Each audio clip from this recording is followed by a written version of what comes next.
Protesters will gather all over Connecticut tomorrow to speak out against President Donald Trump.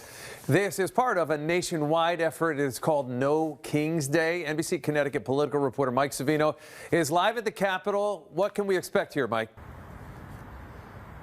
Well, Mike and Amber, as you can see behind me, the Capitol right now is a ghost town, but that's what you'd expect on a Friday evening here. Come tomorrow, those organizers expect the biggest of those protests in Connecticut. Thousands of people here, but we've seen what's been playing out around the country over the last week. So they and officials say they're working to keep things peaceful here.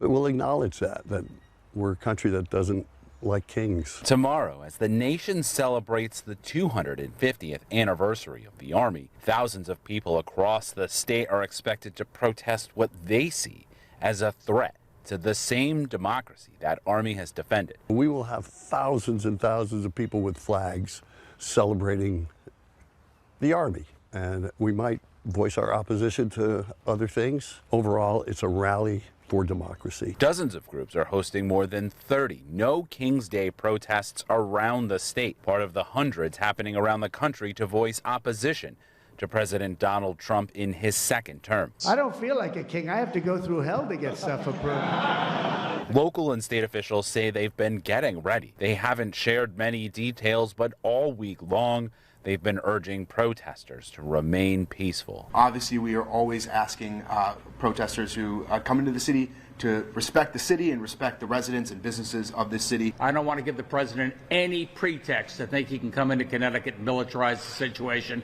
That just makes the situation worse. Saturday is also Flag Day, and the military has been planning for a massive parade in Washington, D.C. to mark the Army's milestone, including hundreds of tanks and 7,000 soldiers. Organizers say it symbolizes why they're protesting. I see it as an un-American expression of power. Now, organizers say they've actually seen more interest in the last week from people who want to come out as they've watched protests and the president's response around the country.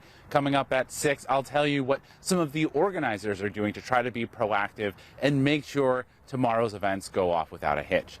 Live from the Capitol, Mike Savino, NBC Connecticut News.